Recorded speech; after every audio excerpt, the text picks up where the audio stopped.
Tarik 28 dwe mar 11 2025 en odiechieng' onogo ma bende koro waketo weche mag yiero chien tok yiero madundo timore odiechieng' manyoro e gwenge mopogore opogore e pacho ka. Waiko ni weche mamoko mag yiero kaachiel gi mamoko mawuokie kor gwenge to gi chuny boma ma Nairobi. Mokwongo thuond weche.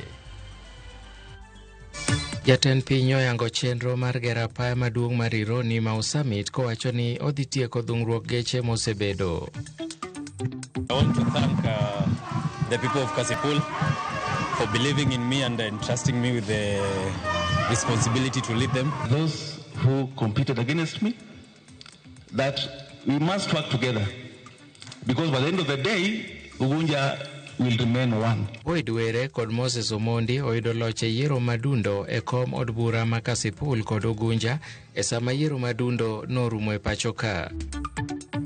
46% mar jo Kenya duto odak e dhier malalala kata dhier maratego malich. Wayo ogol mondo mi piny owacho oketo kenge mag duoko chien dhier e kind oganda mathurka.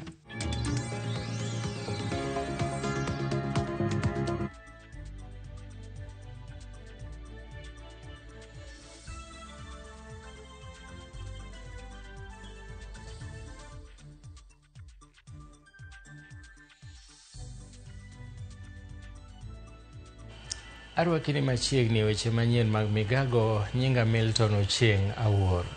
Riwruok ma ok mar piny owacho maketo nyong'ong' e weche mag yiero kod ratich oganda ELOG ogolo ripot e yiero madundo manyota kod duol matayo yiero pacho ka IEBC.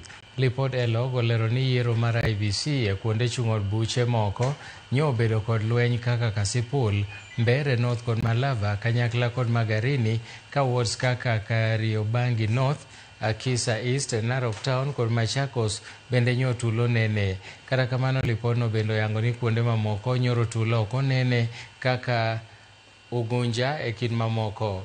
Lipodno bende oyango ni maromo 48% mag kuonde luto ombulu nyo olor e wang' sa kendo weyo ji mamoko oko e laini. Jakom ELOG Victor Nyongesa olero ni nyoro giyango kwan mapiny mar jolut ombulu e yiero madundo. Incidents involving political actors and super agents. We noted that there were high-profile political actors disrupted polling in isolated cases, for example, in Machakos and Embu.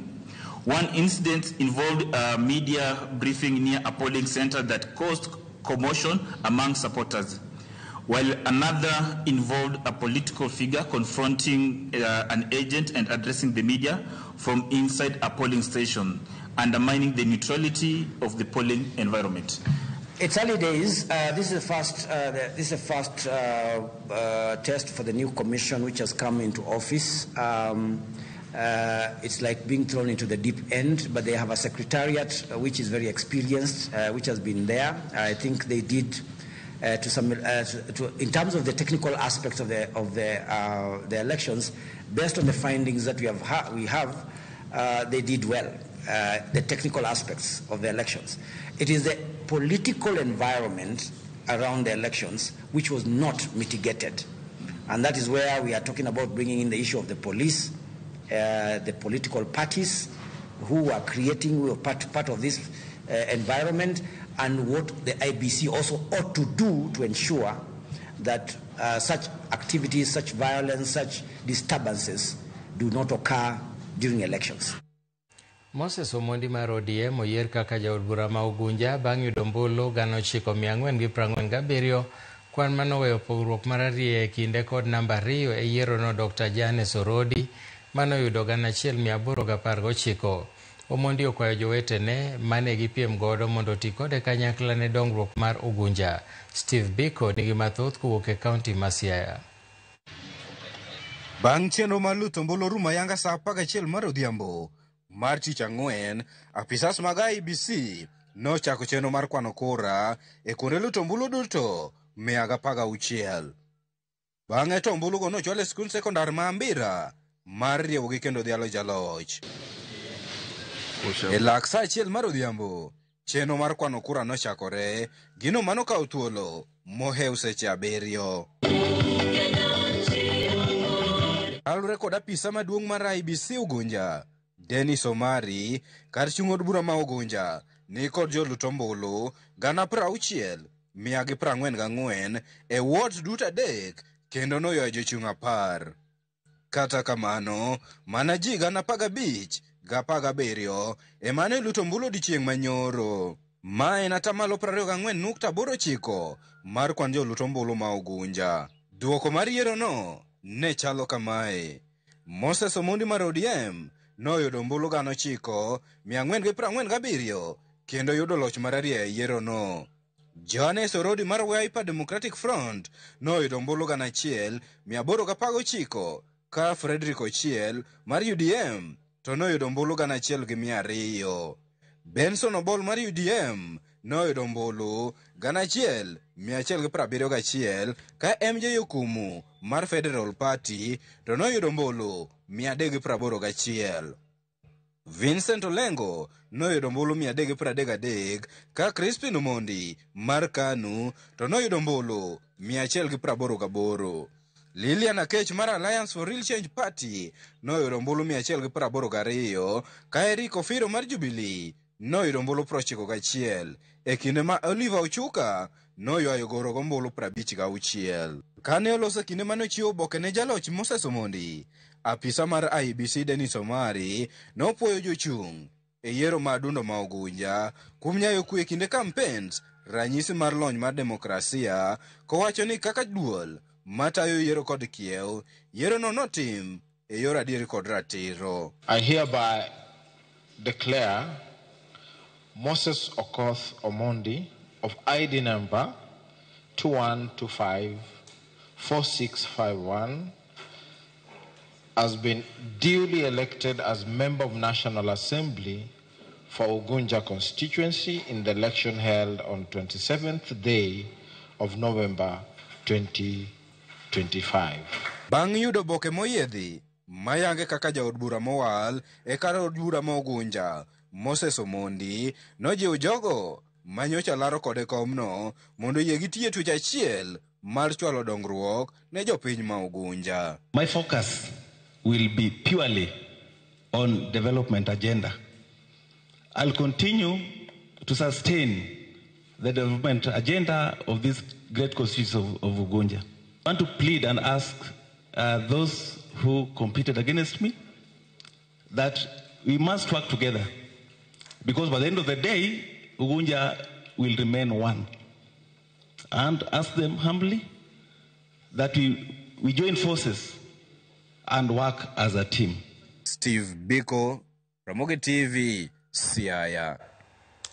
Komachielo ni David Ndakwa madun bura mar UDA olandi kaka jaloche yiero e komod bura ma Malava e kaunti ma Kakamega tok yudo kwan omenda maromo 21,000 tok yudo kwan ombulu maromo 21,564 noluwe machiegni kod Seth Panyako manoyudo kwan ombulu 20,210 eka Ndakwa nowuoyo tok yange jaloch nokwayo joma ne laro kode komno mondo ti kode machiegni. Duokogo nolandi kod returning officer Salim Abdalla Salim.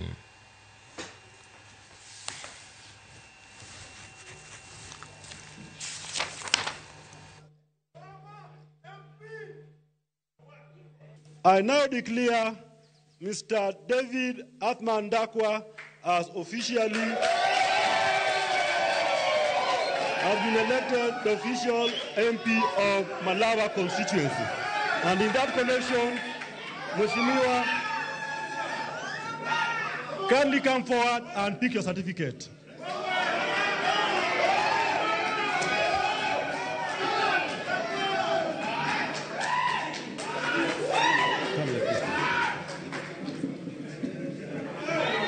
You can hold it like this. You are officially elected the MP of Malava constituency. Mimi nataka kuambia watu wa Malava kwamba Malava ni moja, na mimi kama kiongozi wao, Mungu atakuwa mbele, watu wa Malava watakuwa katikati, mimi nitakuwa nyuma kuhakikisha kwamba hakuna mtu wa Malava yoyote mwenye anapaki nyuma. Na ninawahakikishia ya kwamba ile miradi Mheshimiwa Malulu Injendi aliwacha kama amepanga kufanyia watu wa Malava, nitahakikisha nimeimaliza kwanza ndio niempak kwa zile zangu zenye nesa fanya. Jalar kom od bura ma Magarini e kaunti ma Kilifi kod otiko mar ODM Harrison Garama Kombe okoro olandi ayanga kaka jaloch e yiero madundo manyo time ka chung od burano Odhiambo Manyoro. Kombe manoyombo kod ombulu 17,999 ne olugi jalar kom no gotiko maduon buch DCP Stanley Kenga mane okawo thuolo mar ariyo bang' yudo ombulu 8,997 e yierono manolombo jolar kombe 10. Jafwambo mar Joja oko nigi ler kowuok Magarini. It is my utmost pleasure to declare Harrison Garama Kombe as the duly elected Member of Parliament for Magarini constituency. Nichukue nafasi hii nimshukuru Mwenyezi Mungu kwa safari ndefu tuliyokuwa nayo, naye akawa pamoja nasi mpaka kufikia siku ya leo. Pia nichukue nafasi hii nishukuru kila mmoja wetu aliyeshiriki katika safari hii, kizingatia magavana wangu hapa, Gavana Mombasa Abdul Samad Sharif Nasir, Gavana Kilifi County Gideon Maita Mungaro, wabunge wote wa Pwani walioweza kushiriki pamoja nasi, wabunge wote wa Kenya walioweza kushiriki pamoja nasi. Nishukuru pia vile vile IEBC kwa kazi nzuri waliofanya, na hasa makubaliano yale tuliyokuwa nayo hapa juzi kwa matayarisho. Pia nishukuru maafisa wa usalama, yale tuliyoyajadili waliweza kutekeleza hivyo jana. Mpaka sasa hali ya usalama bado ni shwari. Na wale wapinzani, nataka kuambia walikuwa wapinzani wa dhati. Tuliusikia uzito wao, lakini asiyekubali kushindwa asimshindani. Kwa hivyo pongezi sana timu yote, timu ya usalama, IEBC, campaign team hapa, wote hawa walikuwa ngangari. Tunawaambia wale wenye masikio na wauma dawa yao ni OD. This area hatutauziwa ukabila, hatutauziwa lugha ya kuweza kugawanya watu, hatutauziwa lugha ya kutukana, sijui mambo ambayo kwamba hayana maana yoyote.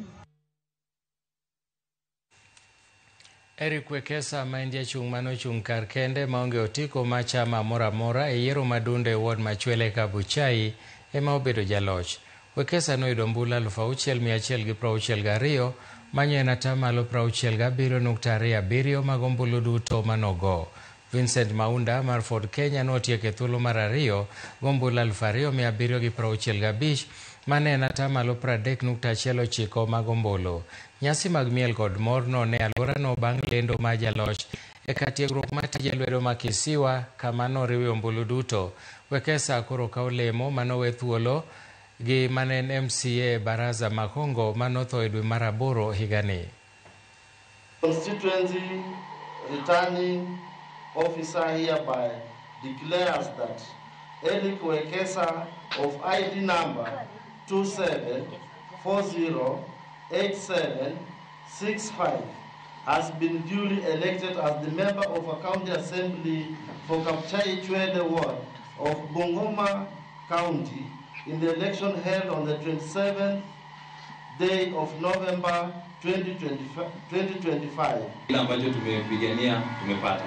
Muniombee Mungu anipatie hekima ya kuwaongoza vile mngependa na kuwalea kuwafikisha kwa nafasi nyingine. People of Kabuchai and by extent totally to the people of Kenya. Nataka nichukue nafasi hii nishukuru IEBC. That's why we have been dancing dance on it. We have not been joking. We have been picking word by word and you really mean the words. You might not know how it was powerfully planned, but God, in God's grace, you are here. Anthony Chalo Kisoi mar Wiper e jaloche yiero mar ward ma Mumbuni North. Kisoi nyolo jowetene bang' yudo ombulu 349 kanoluwe gi Harrison Wambua mar Maendeleo Chapchap mane oyudo ombulu 2766. Misoi Mutua mar UDA notieko e thuolo mar adek gi ombulu 809 kotelnegi kod gavana ma Machakos Wavinya Ndeti. Ne giwacho ni loch mar Kisoi en ranyisi ni Kalonzo Musyoka pod e siro mar siasa e Ukambani kendo ni bende en mowinjore obi olar kom tend piny e yiero maduong' mabiro. Loch ma kamano miyo Kalonzo Musyoka thoche mar biro dwaro thuolo mar laro kom tend piny e kind jotelo mamoko makwedo sirikal kaka Fred Matiang'i, Eugene Wamalwa kod Rigathi Gachagua.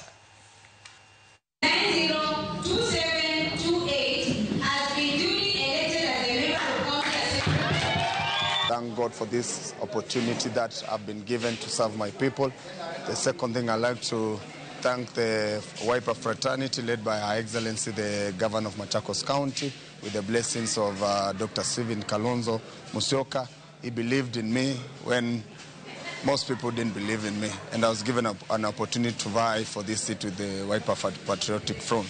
I'd like to thank God for this opportunity, and mostly for the people of Mumbuni North who have believed in me at a young age. What I'm going to tell my people is we are going to work with the relevant bodies, authorities, Lord, to deliver to our people. I want to thank the people of Mumbuni for carrying out a very peaceful election, and the turnout was also good.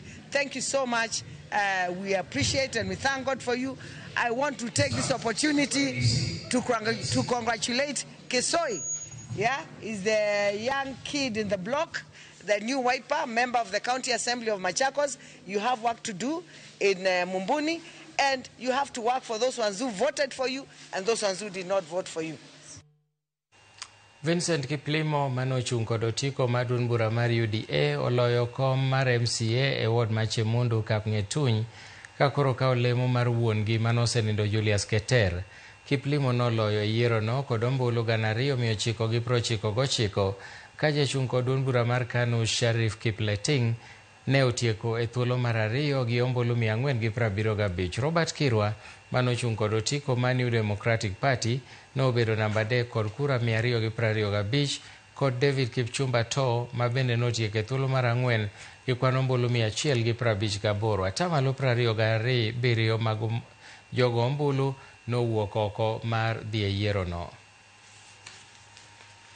29 votes. Kwa kuwa sasa wakati wa siasa umekwisha, sasa ni wakati wa kufanya kazi na kuleta maendeleo katika wadi yetu. Pia ningeomba viongozi ambao tumekuwa tukishindana nao tuungane kwa pamoja, tufanye kazi kuleta mabadiliko katika wadi yetu. And I want to say first of all, IEBC imefanya kazi nzuri, na nataka niseme ya kwamba elections imeenda vizuri, they were very well done, na wananchi wameamua. Nachukua nafasi hii ama fursa hii kumpongeza mgombea wa kiti cha MCA cha Chemundu Kapng'etuny, Mheshimiwa Vincent Kiplimo Ruto, ambaye wananchi wa Chemundu Kapng'etuny wameongea kwa sauti kubwa wakampa nafasi ya kuwa MCA wao, kiongozi wao katika bunge la kaunti yetu ya Nandi. Duond bura mar UDA oyudo dok chien e yiero adek mag ward e kaunti ma Nyamira kaluwore gi loch maduong' mar riwruog duond buche moketo sirikal tesre. E ward ma Ekirenyo mantiere Nyamira ma Nyandwat, Jeremia Ongaro mar UPA emane obedo jaloch gombulu 3,507 koloyo Francis Amenya mar UDA manoyudo ombulu 2,292. To e ward ma Nyansiongo, jachung' mar PDP Jackson Mogusu notony matin nono e wang' sindan bang' yudo ombulu 2,759 kanoluwe machiegni gi jachung' mar UPA Kevin Maranga manoyudo 2,687. To yo Nyamaiya, jachung' otiko mar UPA Christopher Osiemo noyudo loch gombulu 4,790 kanoluwe gi Thomas Nyandieka mar UDA manoyudo 1,357. Jibuora nohinyore bang' lendo ma jaloch ma kamano ka nyamburko ariyo bende notia e mach to moko bende nokethi eka oganda moko bende nohinyore mokalo.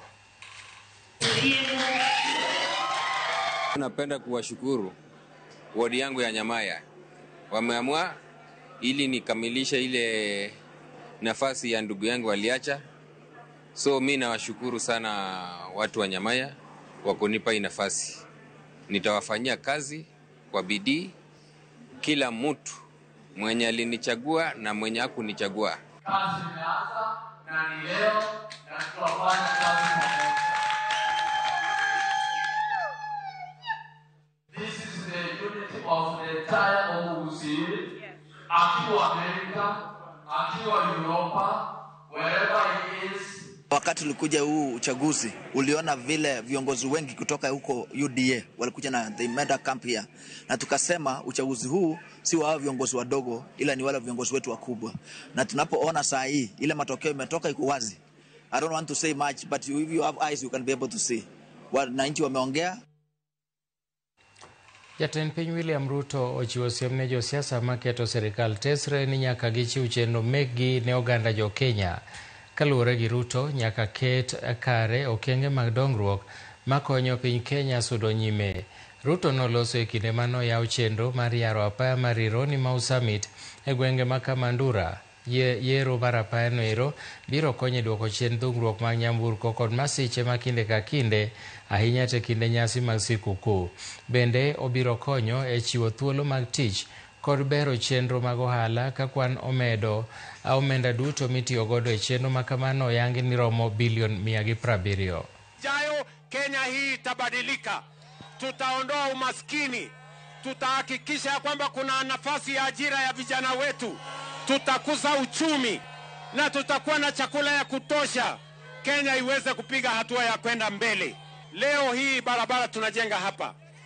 Kutoka hapa Kamandura mpaka Gilgil. Tumekubaliana na contractor. Hii barabara ndani ya miezi 6 itakuwa imekamilika kufika pale Gilgil.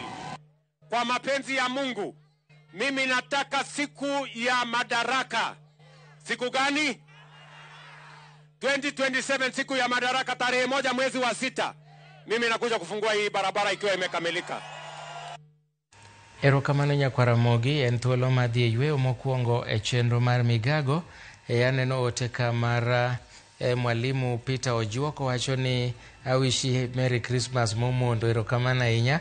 Kaeto Lilian mar Kibos en bende wacho ni yawa aneni maler ahinya, kaeto ndiko nying jasiasa moro kanyo to penja ni dhi koso ok dhi, mano to koro ok adonjie. Milton an makosore Frederick Ouma kata Agabo wuod Minadundo kani nyakune got Homa Bay County. Erokamano ahinya. Kaeto ndiko otegi mang'eny midino ne ji moko ka. Machielo ka wacho ka ni Ramogi ler sana. Olub Maxwell Ochieng wuod Ngesa, Boda kod Lisi Amondi Nyajudi ma Eliokoth Jakoyar wacho ni en kodwa nyaka giko. Ng'ato ndiko ote mang'eny kato onwoyo gi makoro dino ne jomoko. Ok wanyal yudo ote mag jomoko, mano ok gima ber ahinya. Bao moja deno mar Gemgot Regea. Erokamano ahinya gi Cliff mar Rongo. Iwacho ni Ramogi ler. Wadhi e yweyo, kik idhi mabor, bang' thuolo machuok waduogo gi mathoth.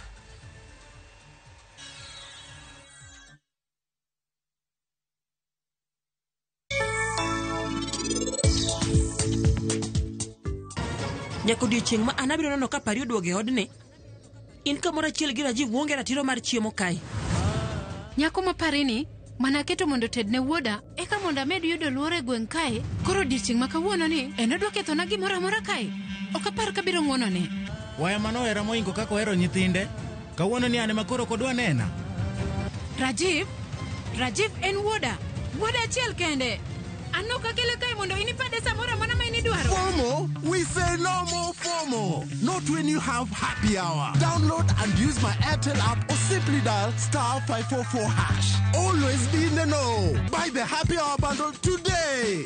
Now bado tuna grow. Airtel.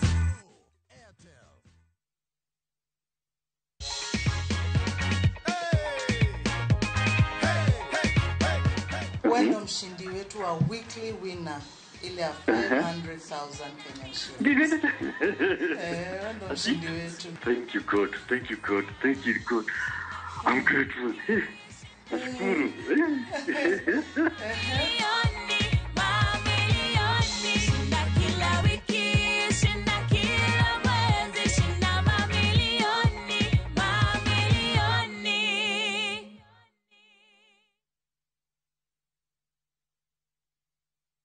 The euphoria around town is crazy. Koro kwa kila mtu.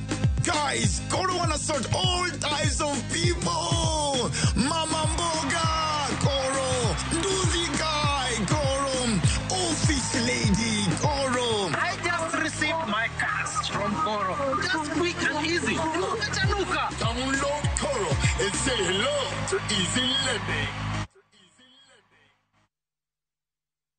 This festive season, let your love story take flight through Istanbul glowing streets and Cappadocia's timeless skies, because togetherness deserves a destination as unforgettable as your bond. A journey that feels like falling in love all over again. Enjoy 8 remarkable nights in Turkey from just $2,280 per person sharing. Explore culture, color, and charm. And yes, you can pay with our Lipa Pole Pole plan. This December, make time for love, laughter, and discovery. View travel, moments that matter, memories that last.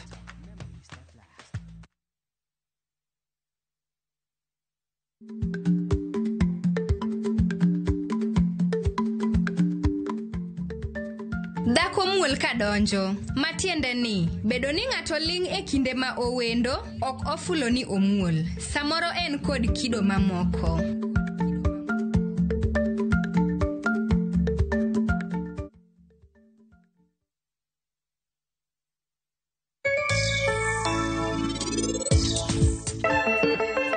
Penj laktar kokalo Ramogi TV kawa wacho ni ngima en mwandu. Nyinge en Ruth Otieno. Mano meriro manteka. Jabathi kokalo ka? Jabatha mane? In gi jabathi adi? Indo sasa fomu ya kushinda milioni na shangwe at 25. Ukitumia Safaricom unapata nafasi ya kuwa mshindi popote ulipo.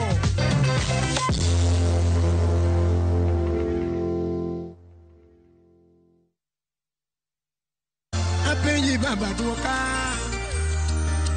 Raile mane dwaro koso. Koso mola ikorwenyo kumano regie. Magi kawa kwamboa. Apenyi wono simbo duoka wa joluo. Raile mane dwaro koso. Koso mola ikorwenyo kumano regie. Mondo mi iyud thuma mar Raila Tribute kaka sikiza tune mari. D *811 *343 #. Ramogi TV eod jothumbe duto.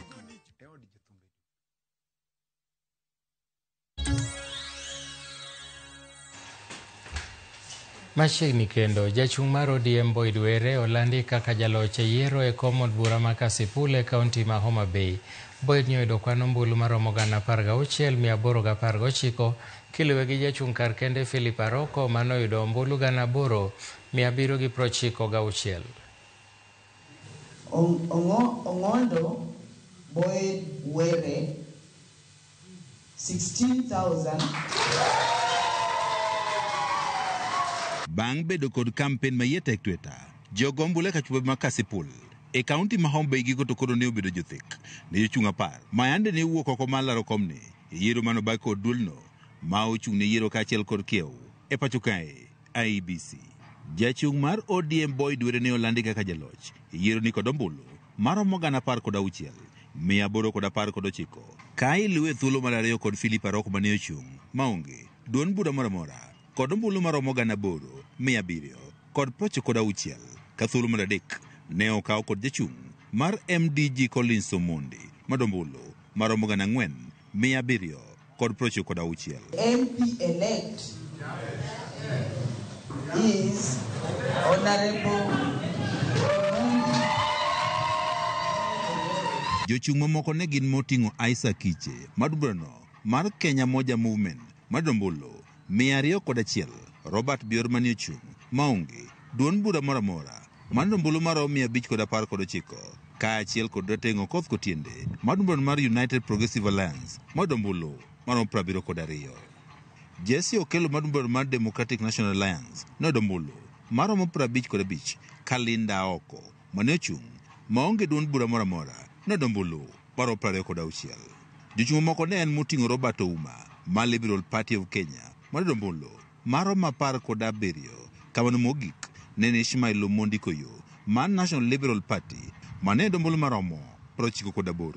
Jaloch e yiero ni mar Kasipul kod otiko mar ODM Boyd Were mane wuoyo bang' koselande kaka jaloch kod IBC ne osingo tiyo ne jadak ma Kasipul e yo makare. I want to thank the people of Kasipul for believing in me and entrusting me with the responsibility to lead them. I also want to thank our party, our great party, ODM party. I want to thank our leaders led by our member of parliament, MCAs, our party chair, Her Excellency Governor Gladys Wanga, for believing in youth leadership. Were ne wanodhi neno ni weche dongruok duto mane wuon mare ma osenindo ng'ondo were ne ochako duto koro chop kare. The people of Kasipul have done their responsibility of electing a good leader. So it's for me now to work for them diligently. I want to urge everyone in Kasipul, let's embrace each other and let's maintain peace so that we can bring development to the people of Kasipul. Jako mar ODM kendo gavana ma Homa Bay Gladys Wanga ne opwoyo kanyogo mag ODM mando spido ka koro timo campaign motegno mabendo me nyaka sani jachung' mar ODM koro yombo. I'm very, very grateful to the ODM party, the party machinery, our leaders, some of whom are here, Honorable Dr. Gogo, Honorable Kaluma, many who are not here, our grassroots ODM leadership in Kasipul from all the polling centers who spent many sleepless nights to ensure that we turned around a very, very strong and landslide victory. Wanga wacho ni ma en ranyisi ni ODM pod otegno kata bang' tho mar ogai mar ODM Raila Amolo Odinga. The ODM party remains strong, remains resilient, remains ready. And for those who wrote off ODM because of the passing of Baba, I think they have now seen for themselves. This is also a very big honor to our departed party leader. Moko mriwruoge mane ng'iyo kaka ne itimo yiero ni e kachumba ma Kasipul wane yiero ni otim maber. Kata kamano ok gimor kod koko mane onenore e moko gwenge ma Kasipul. We have shared our views as observers. We can say that this election has been fair and accountable within this constituency.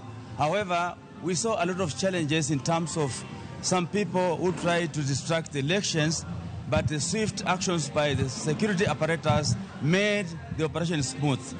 George Juma, Ramogi TV. Jo Kenya 125 nigi mwandu modhuro maloyo atamalo 77 mag jo Kenya mamoko kaluwore gi lipot mogol mamulo pogruok e kind joma nigo kod joma ochando e pacho ka.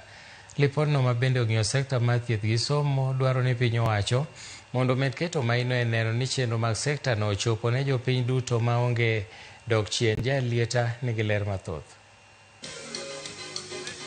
En lipot moyangi gi mor kod ilo. Kata kamano, gimanie lipodni okel mor e chuny ahinya ni mar pogruok e kind joma omew kod joma yuto gi ni piny ni malo. 46% mar jo Kenya duto odak e dhier malalala kata dhier maratego malich.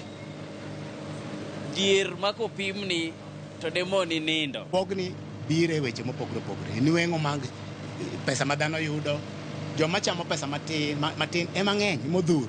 Jok mamuko sara ema ng'eny. Midhiero mag pogruok e kind oganda jo Kenya ni bende oyang ni nyisore kokalo yore mopogore moting'o nyaka uchumi mar piny. Economies run on two things: production and consumption.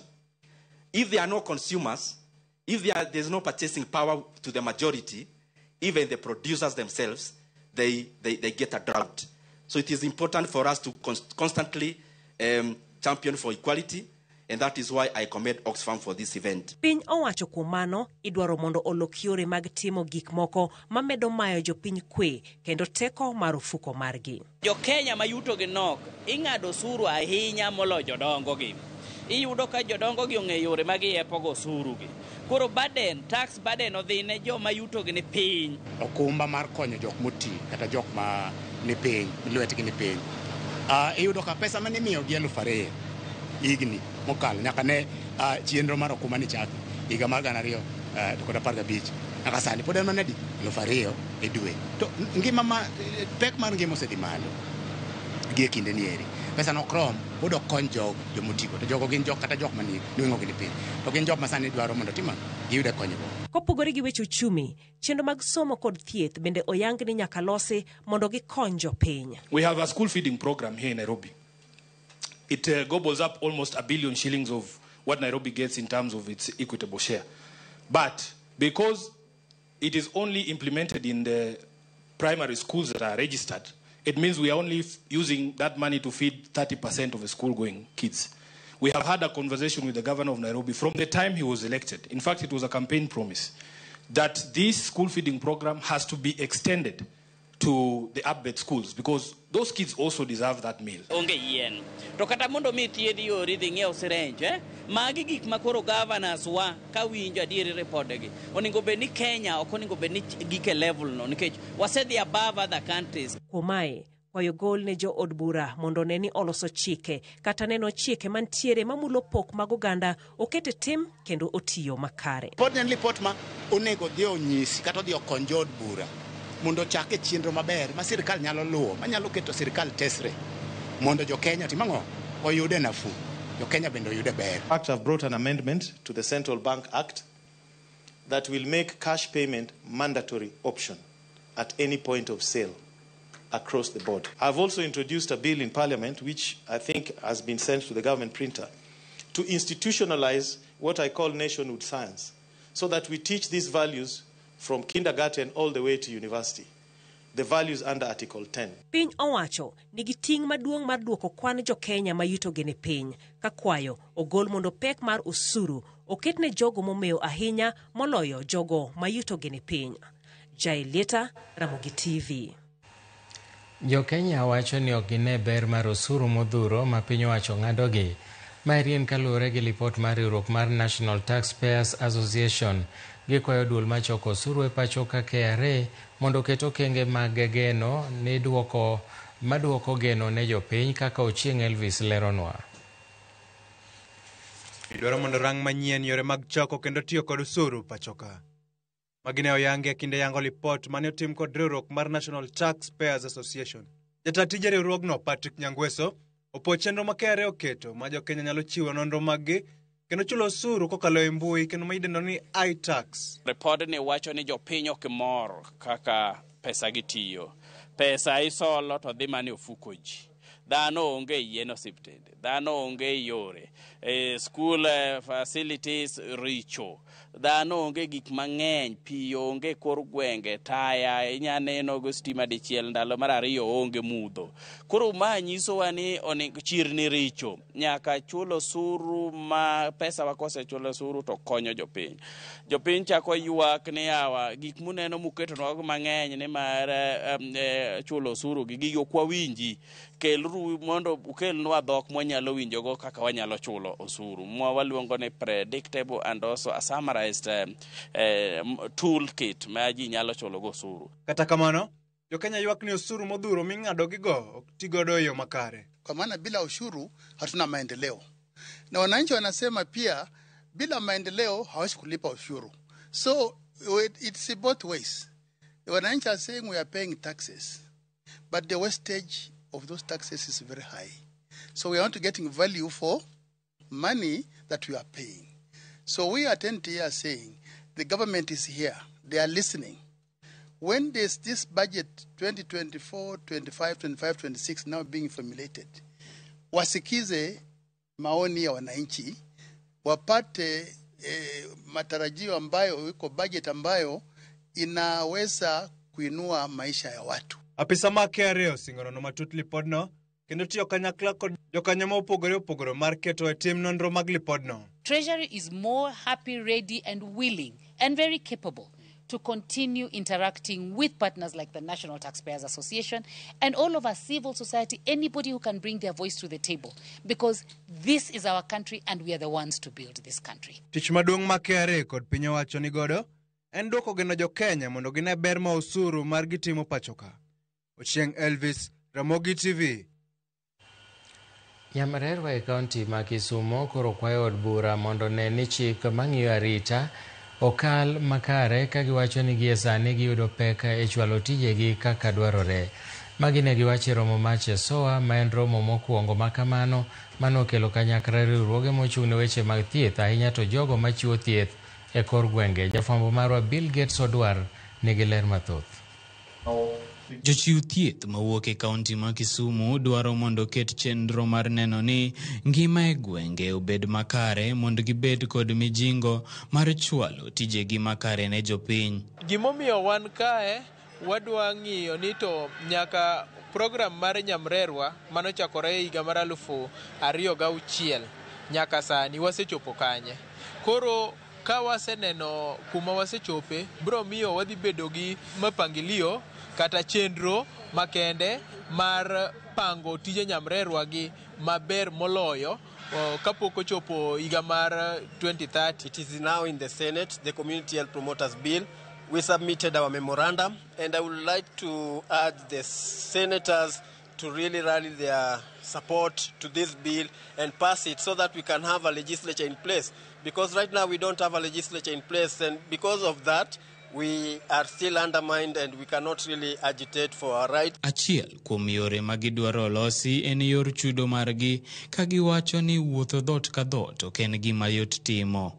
Community health promoters ama wanaafya kijijini hawalipwagwi mshahara, na hiyo inatupatia challenges kwa sababu maisha ya siku hizi lazima ukuwe na pesa ndio uweze kufanya kazi. Ile kitu wanapewa na serikali ni stipend. Ningetaka waweze kuongeza hiyo stipend ambayo CHPs wanapata, ama pia watutafutie mashirika mbalimbali pia iweze kuboost ile kitu ambayo ile stipend ambayo wanapatia community health promoters ndio kazi ya kijiji ikuwe rahisi. The bad thing is that not all counties have embraced this, because once it was launched by the president that all community health promoters should receive monthly stipend, we see some government are undermining the efforts that the government are trying to put in place. And another thing that we've been able to encounter along the service delivery line is that we are not really receiving it regularly. Gimedo ni jopiny owinjo bed ni bende yudo chenro makare mag thieth ma ichwalo negi. The idea here is that the first conference where we bring them together to air their issues, their areas of concerns, the successes, learning from each other, because they're coming from across 47 counties, and this is very, very important to the work they do. It's more a motivator, but the learning that they're going to have will have a bigger impact or greater impact in what they do on a daily basis when they go back home. We are planning this to be an annual event. That's why this is the first annual scientific. So in future, as a coalition, we'll be working together with the coordinators to see how best to ensure that the next one and the next one happen, so that we can have sustainable interventions at the community level. Magino yangi romo manokelo kanyakla Nyamreche kod jokanyo mamoko e sekta mar thieth e romo margi e boma ma Kisumu. Bill Gates Odwar, Ramogi TV, Kisumu. Mbalariany Marongo chano ma chako tiego jopuonjre weche mag thieth kod chike kochakore e higa manyien ma chopo dwaro mag oganda mathoth mosebedo ka chwalo negi kwayo ni mondo gichiw tiegruok kod courses ariyogo gi mamoko. George Juma nigi ler kowuoki e kaunti ma Migori. Ne en nyasi mar 10 mar sidho gul jopuonje Mbalariany Marongo. Nyasi ma jopuonje marom 1,575 ne osidhnegi ogudu. The role of our universities in the development of this country cannot be overemphasized. The various sectors of our economy largely depend on our universities to provide the necessary manpower to drive it. You stand here today as a testament to perseverance. Your families, your lecturers, and this institution are proud of what you have achieved. Do not fear challenges. Let them sharpen your skills, strengthen your purpose. You have endured rigorous academic demands. You have navigated uncertainties and emerged stronger. The knowledge and skills you have acquired at this university are not merely qualifications. They are tools for leadership, they are tools for innovation and service. Ka opogore kod puoch kod pak ne jopuonje mane osidhnegi ogudu kaachiel kod singo mar piny owacho mar bedo somo e mbalariany duto e pacho kae, jokanyo sekta mar somo moting'o jalup gavana ma Migori Dr. Joseph Mairi ne okonte mbalariany marongo mondo koro chak tiego jopuonjre e somo mag thieth kaachiel kod chike. Want to challenge this institution as demonstrated in its vision, capacity, and excellence. With this in mind, I encourage the leadership and stakeholders to consider establishing a medical school and ultimately a full medical campus. And our region needs more healthcare professionals, more researchers, and more specialized training. Jalup Chancellor Marongo Ngire Samuel Gudu e duoko mare ne wanikoses mag thieth kaachiel kod mago mag chike gidhi chako higa manyien mondo koro chiw thuolo ne kwan oganda mathoth ma osebedo kalimo mbalariany ka penjo kosesgi. We did discuss with the governor of Migori County in terms of starting health science faculty and also starting the School of Law.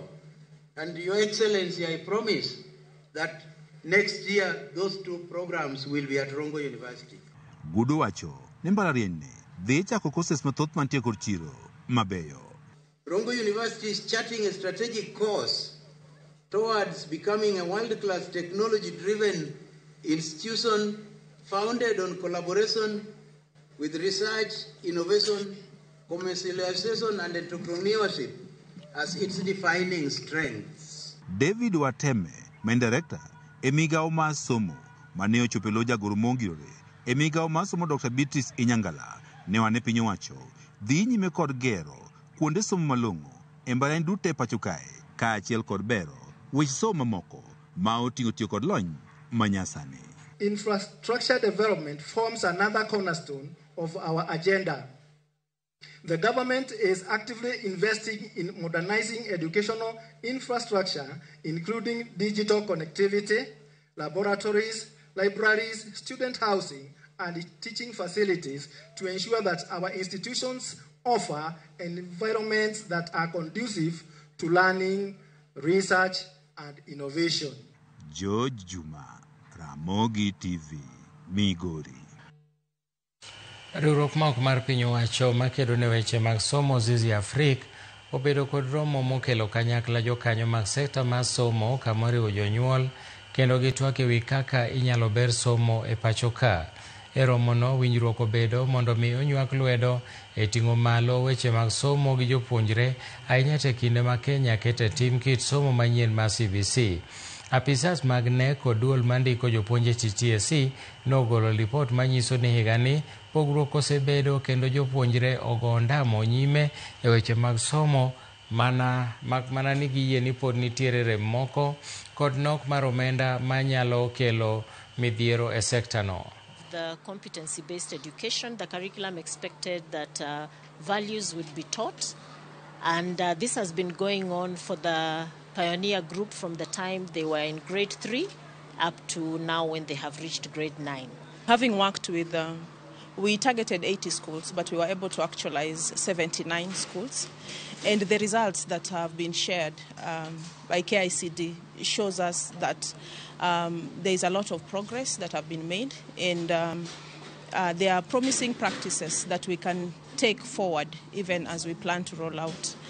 And why we are saying so, because in our monitoring visits, we've been able to establish that schools have recorded a lot of results as a result of this impact.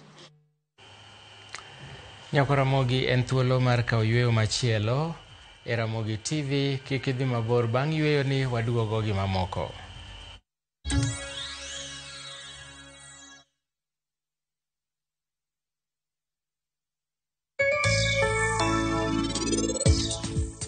Iko pigi pigia chief ilipatia 2K. Tugami yoko ogone simu frequently anashika simu. Hello. Mano very romantic. Jabathi yoko kaloka? Jabatha mane. In gi jabathi adi. Dibendi wacho enuri ko. Temo wacho ni nyako chiali gi ji mang'eny. Tu don kasembe. Jochiro. Itang'eno kinya konya. Utafute kazi wewe. Okinika ile mkora. FOMO, we say no more FOMO. Not when you have happy hour. Download and use my Airtel app or simply dial *544#. Always be in the know. Buy the happy hour bundle today. Now bado tuna grow. Airtel.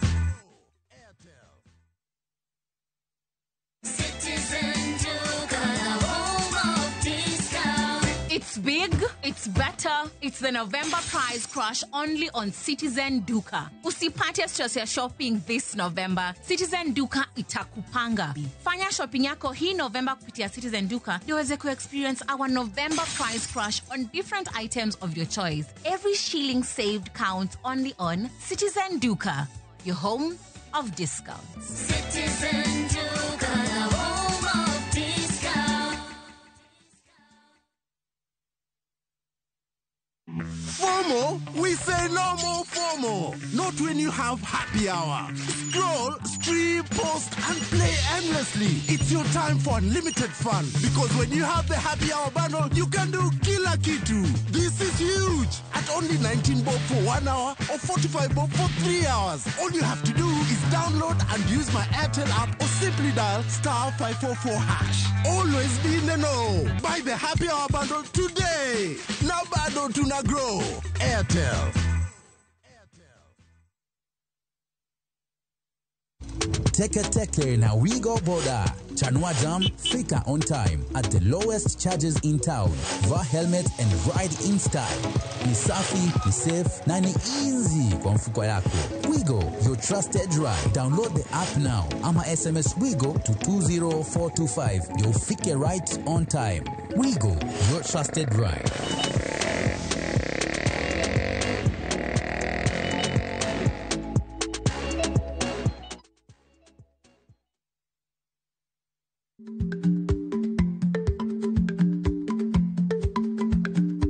Ich lach nonego okal tako.